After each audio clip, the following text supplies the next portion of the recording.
কবির ভাষায় বলতে হয়, দেওয়ার মতো নেই তো কিছু, ছিল অনেক আশা, আপনার তরে রইল শুধু আমাদের সকলের ভালোবাসা।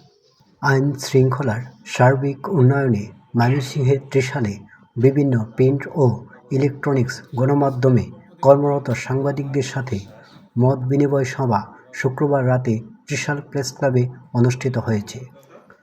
মত বিনিময় সভার প্রধান অতিথির বক্তব্য রাখেন উপজেলা নির্বাহী অফিসার জিয়াল আহমেদ। আপনারা যদি পান তাহলে একটু আমাকে শেয়ার করলে আমি বুঝতে পারবো যে ঘটনাটা কতটুকু মানে সত্য আর কতটুকু মিথ্যা। একটু আমার সাথে আগে শেয়ার করে পরে নিউজটা করলে আমি মনে হয় ভালো হবে আর কি আমার জন্য এবং আপনাদের জন্য কাজটা করতে সুবিধা হবে। পেশাদারিত্ব নিয়ে কাজ করলে ভালো। সত্য রিপোর্ট তো অনেকেই অনেক ধরনের কথা বলে, বিভিন্ন তথ্য পাবেন আপনি। তথ্য পাওয়ার পর আপনি যদি একটু যাচাই করেন তাহলে মনে হয় সবচেয়ে বেটার হয়। এবং যাচাই করার সময় আমাকেও যদি একটু ইনফর্ম করেন আমি আপনাকে সঠিক জিনিসটা বলার চেষ্টা করবো আর কি।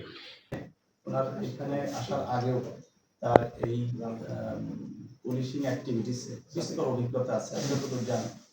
তিনি এর আগেও থানায় ওসি হিসেবে দায়িত্ব পালন করেছেন, কোতোয়ালি থানায় দীর্ঘদিন কাজ করেছেন। কোতোয়ালি থানার কথা এই জন্যই বলছি যে যেহেতু ওইসব এলাকাগুলোতে কি হয়, অনেক ধরনের ক্রাইম হয়, যে জায়গাগুলোতে বেশি ক্রাইম হয় ওই জায়গাগুলোতে কাজ করলে মানুষ কি হয়, ইফিসিয়েন্ট হয় আর কি, মানে দক্ষ থাকে। আমাদের মাঝে আজকে যাকে ঘিরে আজকে আমাদের এই মত বিনিময় সভা ত্রিশাল থানার নবাগত অফিসার ইনচার্জ মনসুর আহমেদ, ওনার আরেকটা নাম আছে শিপন ভাই,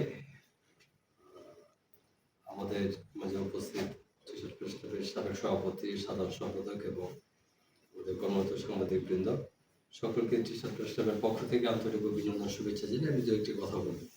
বক্তব্য হয়ে গেছে, আমি এটুকুই বলবো যে যেহেতু আপনি আইন শৃঙ্খলা রক্ষার্থে আপনাকে এখানে পদোন্নতি করা হয়েছে, আর আমাদের ইউনিয়ন মধ্যে যে সংক্ষিপ্ত আকারে যে কথাটা বলছে ভুল কথা, স্যারের যে কথাটা বলছে এই কথা কিন্তু অনেক লম্বা কথা, উনি সারসংক্ষেপভাবে উনি উপস্থাপন করেছে। আপনি যদি আইন শৃঙ্খলা আপনি ভালো রাখেন, আপনার কর্মটা আপনি যখন এই স্টেশন থেকে চলে যাবেন তখন কিন্তু আপনার কর্মী কিন্তু কথা বলবে যে মনসুর সাহেব ভালো কাজ করে গেছে।